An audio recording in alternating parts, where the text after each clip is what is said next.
Oke, selamat malam DMI Lovers dan Dimago Fans. Ketemu lagi di channel Mas Yus, di channel Diari Mata Indigo. Channel yang mengulas tentang hal-hal yang bersifat supernatural, mistis, dan juga spiritual. Nah, kali ini masih dalam segmen DMI siaran. Dan masih juga seperti malam-malam sebelumnya, seperti segmen-segmen yang sebelumnya dalam edisi Cari Partner.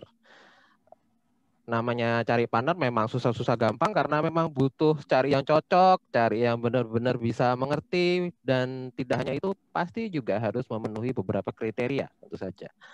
Dan siapa tahu narasumber-narasumber yang mungkin pernah Mas Yus undang di channel Diari Mata Indigo ini bisa jadi partner Mas Yus untuk kedepannya dan mengisi konten-konten yang mungkin lebih menarik lagi buat teman-teman. Nah, malam ini Mas Yus kedatangan seorang tamu istimewa, ya. Dia kebetulan ini juga punya profesi yang sama seperti Mas Yus, yaitu penulis. Dia penulis novel juga. Novelnya adalah novel Enru 1980 dan aku lupa. Enru 1980. Nanti kita konfirmasi lagi novelnya. Soalnya aku juga belum pernah baca novelnya. Tapi yang menarik adalah dia juga seorang pengamat kebudayaan Tionghoa. Kita langsung kenalkan saja. Dia adalah Mbak Lia Chang. Dia eh, seorang yang sangat fasih tentang kebudayaan Tionghoa. Karena malam ini Mas Yus akan coba membahas tema tentang sesuatu yang mungkin agak ya di luar yang biasanya. Biasanya kita ngomongin tentang hal yang lokal. Kali ini kita mau coba membahas hal-hal yang di luar lokal. Kita akan bahas tentang budaya Tionghoa. Dan malam ini Mas Yus mau membahas tentang Jianxi. Jianxi itu mungkin kalau teman-teman tahu, orang awam menyebutnya dengan sebutan vampir Tionghoa atau vampir Cina sebenarnya. Yang ini sempat populer ketika di tahun 1990-an lah, 90-an, 80-an itu ada film judulnya Mr. Vampire, dan di situ ada makhluk menggunakan pakaian kasim gitu, bergerak melompat-lompat dan menghisap darah. Nah, malam ini Mas Yus akan mencoba bersama Mbak Lia Chang membahas tentang Jianxi ini sebenarnya apa sih? Apakah ini sekedar mitos? Apakah ini memang benar-benar pernah terjadi dalam satu lintasan waktu atau sejarah, ataukah bagaimana? Nah, berikutnya tanpa menunggu lama-lama lagi, Mas Yus akan menyapa Mbak Lia Chang. Apa kabar? Halo. Oke, sehat-sehat. Wah, pakaiannya luar biasa. Ini sangat totalitas, Mas Yus. Makasih banget ini sudah hadir malam ini, dan tentunya sangat menarik pembahasan kita malam ini ya, Mbak Lia ya. Mbak Lia mungkin bisa cerita sedikit eh, latar belakangnya, kemudian kesehariannya. Kan mungkin teman-teman masih banyak yang belum tahu nih, kayak gitu. Bisa diceritain Oh, nggak tentang diri Mbak Lia? aku hobi nulis novel. Wah, sama Jadi itu berarti. dia. Sama ya. Oh, ya, sama, Cuman sama. Aku juga udah punya novel. sendiri ke novel sejarah dan budaya, khususnya budaya Tionghoa. Oke. Jadi karena itu kemarin saya nulis novel itu judulnya Enru 1980-1741. Kenapa? Karena tokoh utamanya Andrew lahirnya 1980 dan ceritanya berakhir di 1741. Kak, bukunya masih ada di toko-toko buku terdekat? Ada di Tokopedia. Oh, ada di Tokopedia. Oke, itu ya lumayan dekat juga ya, karena itu ada di HP kita masing-masing. Ya, Iya, novelnya benar sendiri kalau sekali. boleh tahu, cerita sedikit dong novelnya sendiri. Cerita tentang apa sih itu sebenarnya, Andrew itu?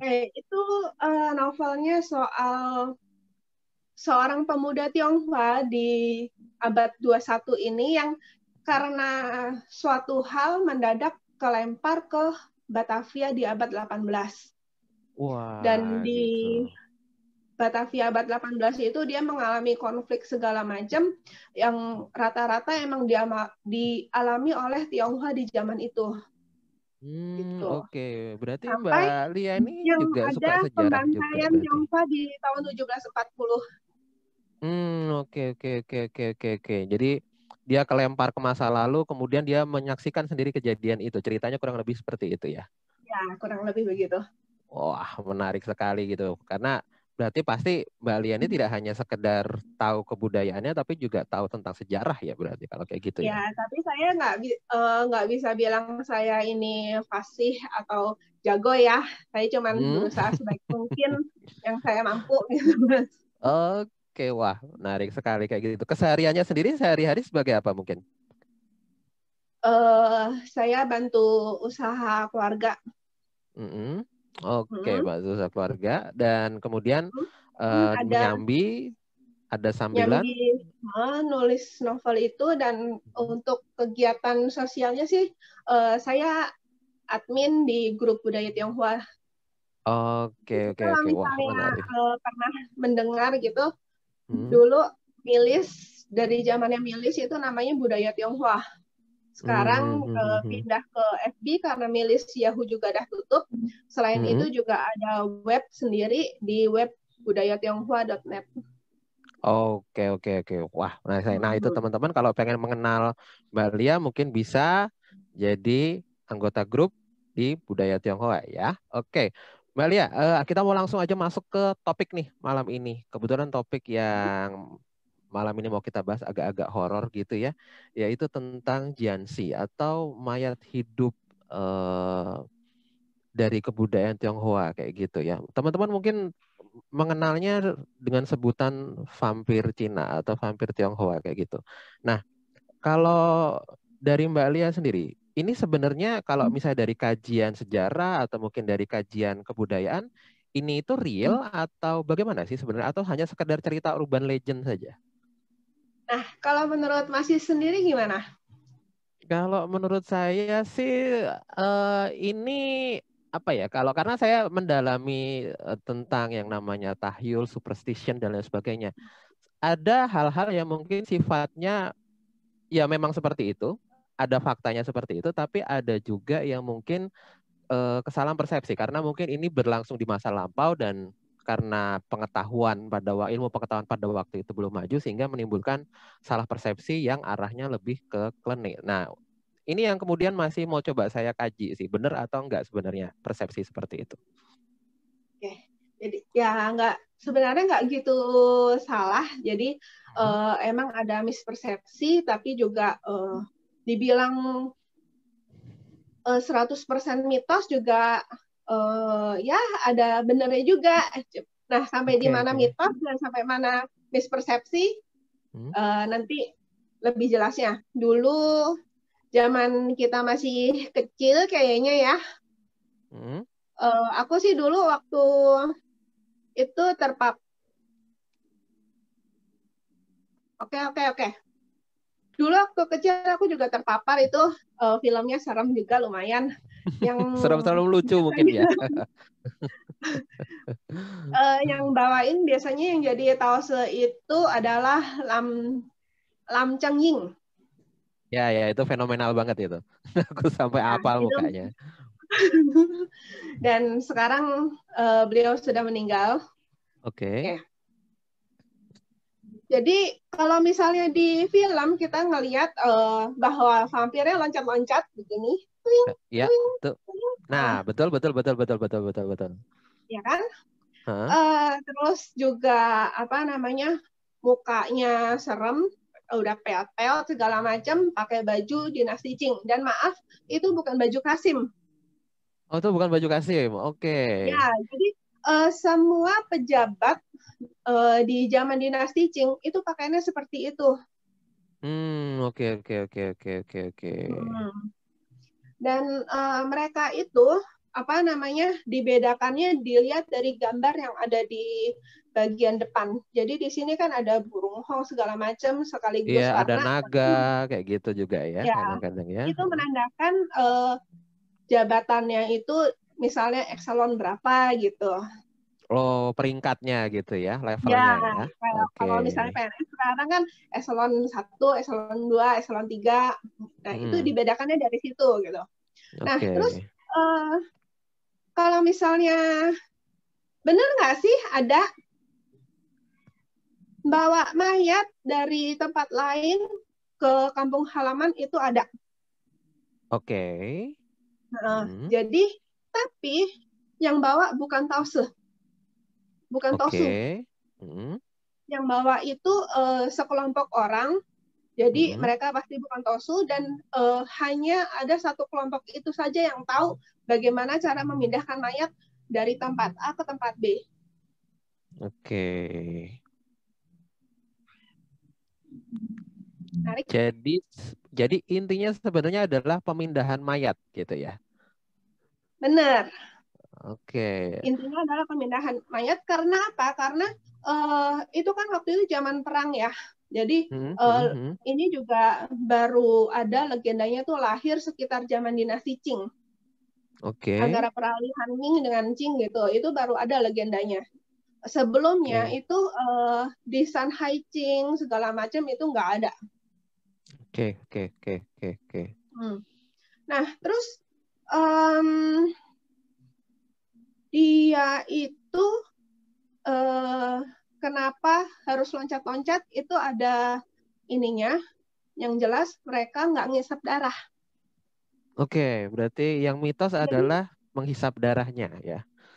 Menghisap darah dan menularkan jadi vampir ke manusia hidup itu adalah mitos yang diciptakan oleh film. Termasuk dengan digiring oleh Tosu. Itu adalah mitos.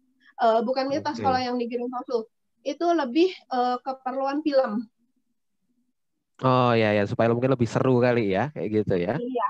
Jadi kalau misalnya dilihat dari sejarahnya itu, pertama itu ditulis oleh Yuan Mei, itu dia lahirnya tahun 1716.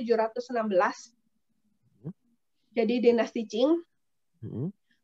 Dan juga ada di buku Su Yiqi.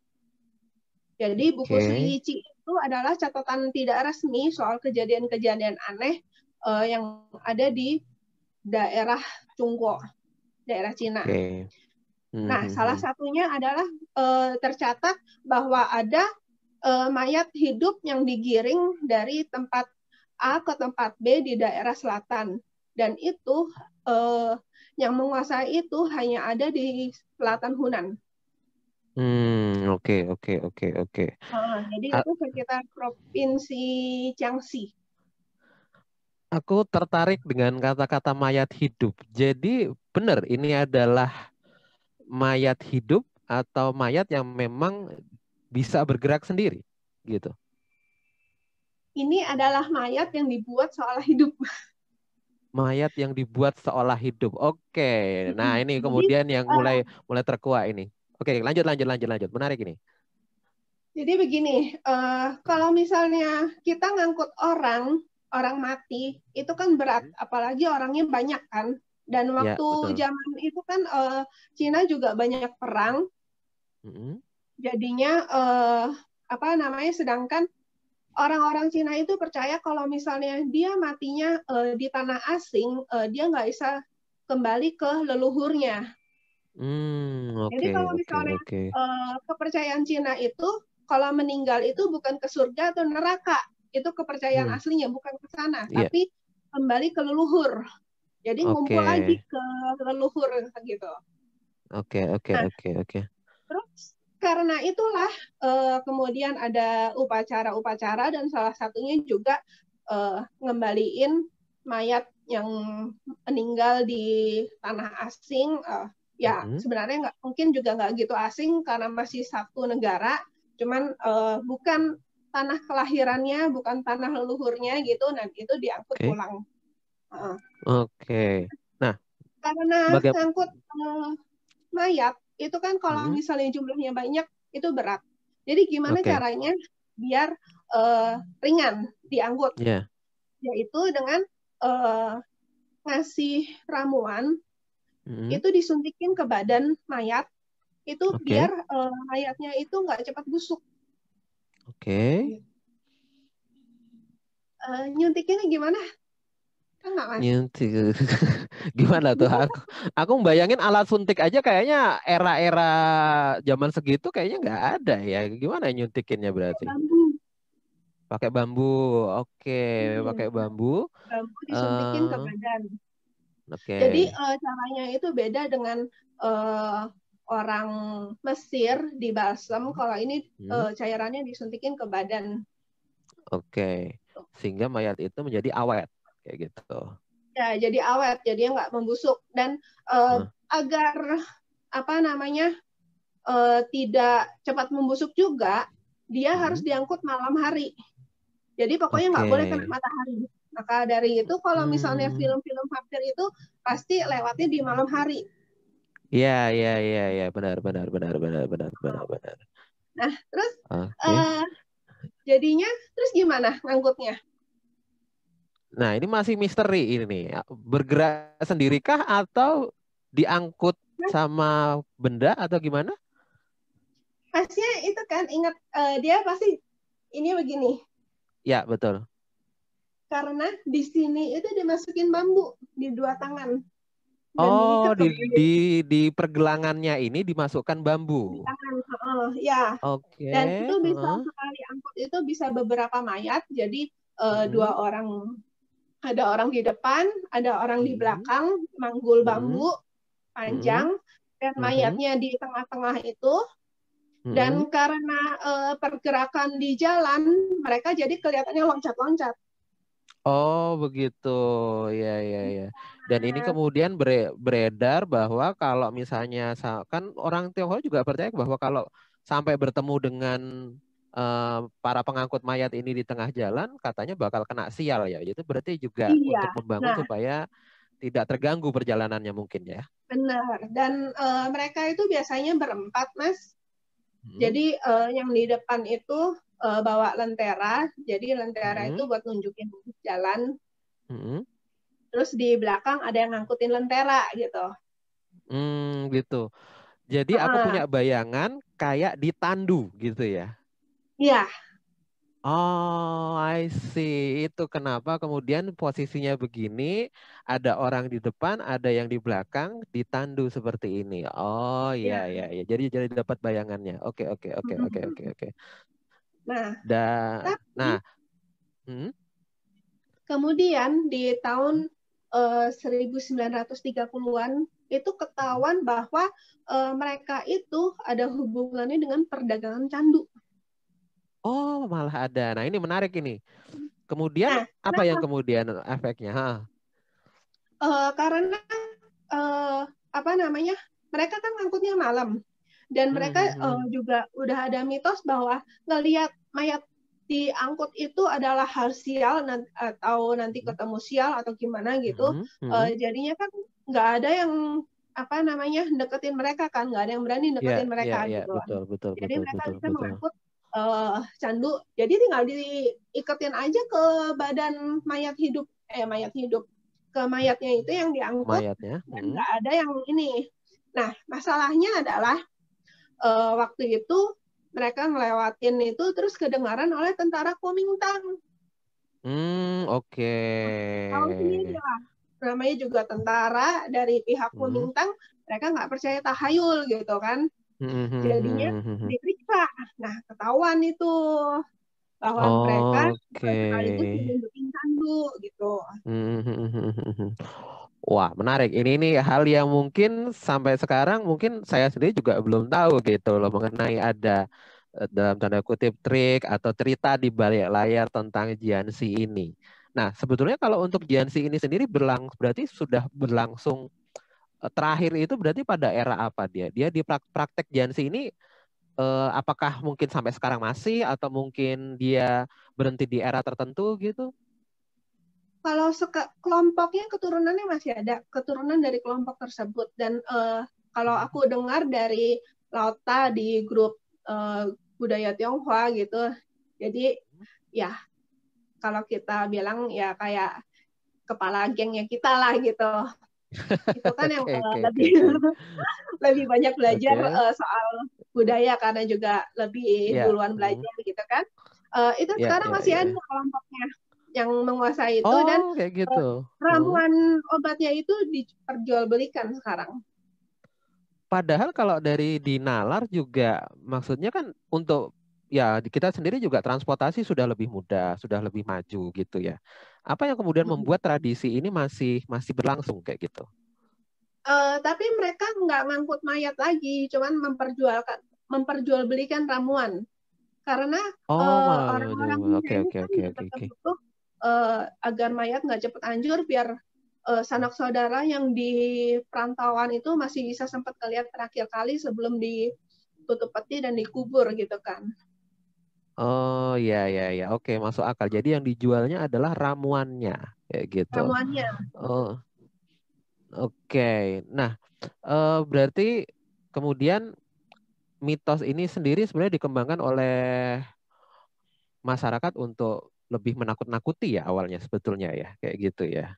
Uh, Sebenarnya kalau misalnya dipikir-pikir, kalau misalnya awalnya emang ngelihat mayat itu nggak gitu bagus gitu, karena kan juga ada, kalau orang Chinese kan ada percaya ada ciong paiku, ada ciong apa gitu kan. Jadi kalau misalnya ngeliat mayat daging yang lagi ciong itu nggak bagus segala macam, nah itu tinggal ditingkatkan agar orang-orang nggak ngawasin mereka gitu loh. Jadi mereka semua itu kalau misalnya udah ada rombongan itu lewat, orang-orang pasti tutup pintu, ngurung diri. Ya, kalau misalnya sekarang mungkin kitanya tutup pintu, kitanya ngurung diri, tapi kameranya jalan ke atas. Malah di videoin di Instagram gitu ya, kayak gitu. Wah, live, just live kayak gitu, kayak gitu. Oke, menarik. Nah, Mbak Lia, mengenai GNC ini sendiri, kemudian kalau bisa kemudian kaitannya sama pendeta tahu, apakah memang sama sekali tidak ada hubungannya kayak gitu? Atau memang nggak ada sama sekali ya berarti ya kayak gitu? Itu cuma mitos berarti ya? Gitu. Itu cuman buatannya properti ya untuk urusan film aja biar kelihatan keren. Jadi mereka itu nggak butuh mereka nggak butuh pedang kayu, atau nggak butuh ya yang ditempelin di sini itu nggak ada fungsinya juga sama sekali berarti? Enggak, kan mereka nggak hidup juga. Mereka Oke. Wah, ini sangat mencerahkan tadi dan sangat menarik kayak gini. Nah, sebenarnya tadi ketika Mbak Lia cerita, ya, ketika tadi Mbak Lia cerita, saya sempat kemudian gambar gitu. Saya coba agak bantu sketch gitu karena saya coba sambil flashback kayak gitu. Saya kok dapat sketch gambaran seperti ini, Mbak Lia. Dari tadi yang saya sketch itu seperti ini. Ya.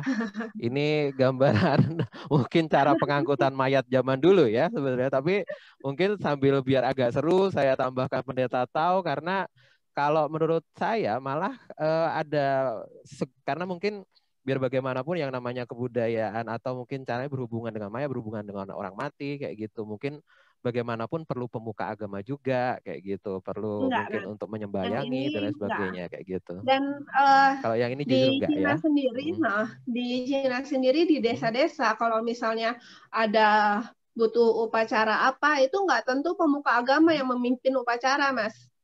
Bisa malah kepala Begitu. desanya. Okay. Jadi nggak mewajibkan upacara agama, upacara yang ritual-ritual itu dipimpin oleh pemuka agama, enggak. Jadi bisa juga adalah kepala desa atau orang yang dihormati di tempat setempat. Gitu. Orang yang dituakan juga bisa berarti ya kalau kayak gitu ya. Kayak gitu. Atau mungkin juga dukun gitu. Jadi dukun itu ada dukunnya juga. Di Cina ada dukun, sampai sekarang juga ada. Kayak tatung itu adalah kalau bilang jenisnya dukun gitu. Oke, kayak gitu. Oke. Siap, Walia. Wah, ini berarti sudah cukup jelas sebenarnya. Sudah cukup gamblang gitu penjelasannya tentang Jiangxi ini. Jadi kalau boleh saya recap, kalau boleh saya rangkum bahwa sebenarnya ini ada sisi yang benar di mana memang ada mayat yang melompat-lompat, tapi itu seolah-olah melompat karena sebenarnya itu hanya sebuah metode untuk pengangkutan atau pemindahan jenazah sebenarnya. Dan kemudian memang bentuk memang seperti itu, kaku gitu, karena itu adalah mungkin efek dari ramuan pengawetnya. Kalau nggak salah seperti itu ya, yang kemudian membuat badan jadi kaku kayak gitu. Dan yang kemudian adalah mitos bahwa itu adalah vampir penghisap darah, dan kemudian ada pendeta Tause yang kemudian menjadi hero atau pahlawan, membuat mayat itu jadi kembali normal dan lain sebagainya. Itu hanya untuk kepentingan film aja kayak gitu. Wah, Dan itu dibacanya bukan Jiangxi sih Mas, dibacanya Jiangsu. Jiangxi apa namanya? Jiangsu. Jiangse. Oke, Jiangse. Oke, teman-teman. Jadi jangan ngomong Jiangxi ya, ngomongnya Jiangse kayak gitu. Ini Jiangsu. sudah diklarifikasi, sudah di Jiangse. Jiangse. Oke, Jiangse. Tulisannya tapi Jiangxi. Oke. Lidah saya memang kalau ngomongin kayak gitu agak kagok karena nggak biasa aja mungkin kayak gitu. Tapi ini wawasan yang sangat menarik sekali. Nah, teman-teman, kita beruntung sekali kita udah memecahkan kode-kode tentang Jiangse atau Jiangxi atau tentang vampir Cina pada malam hari ini, teman-teman. Jadi tidak perlu takut lagi karena memang itu sudah kita ketahui bersama. Ada bagian-bagian yang hanya mitos, hanya untuk kepentingan tayangan dan lain sebagainya. Nah, Mbak Lia, ini aku makasih banget udah mencerahkan teman-teman di sini. Tapi kita kebetulan udah masuk ke akhir segmen. Mungkin ada pesan-pesan nggak buat teman-teman yang mungkin tertarik sama budaya Tionghoa, sama kalau misalnya mau gabung sama grupnya Mbak Lia, seperti apa? Mungkin ada bisa kasih bantu buat teman-teman yang minat gitu? Boleh sih apa namanya ikutin materi-materi diskusi. Jadi kalau misalnya kita ada diskusi, dulu seringnya sih kita jadiin artikel dan kita posting di web.budaya tionghoa.net. Di situ terus atau ikut diskusinya di grup Facebook.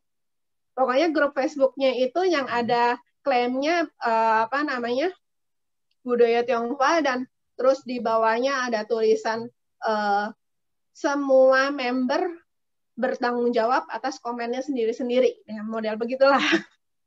Nah itu adalah dari grup saya. Udah disclaimer dulu dari awal kayak gitu. Ya, jadi ada disclaimernya. Wah, Walia, oke, siap. Wah, Walia, menarik sekali obrolan malam ini. Mungkin nggak keberatan kalau mungkin Mbak Lia kita undang lagi untuk bahas konten-konten yang lain dengan tema-tema yang lain juga di channel kita. Mungkin kita lain kali mungkin bisa bahas yang lebih horor lagi, atau mungkin yang mungkin lebih supranatural lagi ya, kayak gitu. Karena aku lihat Mbak Lia asik banget gitu loh jelasinnya, dan benar-benar gamblang, benar-benar jelas, sehingga teman-teman jadi banyak tahu juga di sini. Aku makasih banget ini. Mungkin untuk segmen kali ini aku cukupkan sampai di sini dulu ya. Kita akan jumpa lagi lain waktu. Terima kasih Mbak Lia sudah hadir di sini.